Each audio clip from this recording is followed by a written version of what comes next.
Hey guys, in this video I am going to show you how to make a Spotify widget.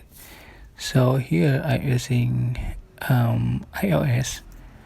If you're the same with me, you can follow the step.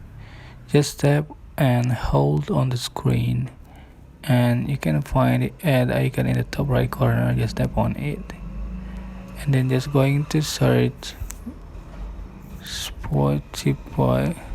Tap on Spotify and select add widget. So here we go.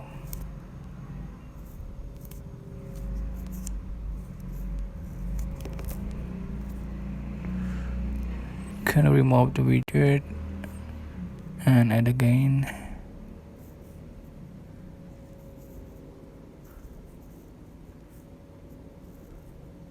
Select widget you like here. Here we go. That's how to make a Spotify widget. I hope this tutorial is helpful for you. Don't forget to click like, comment, share, and also subscribe. Thank you so much for watching.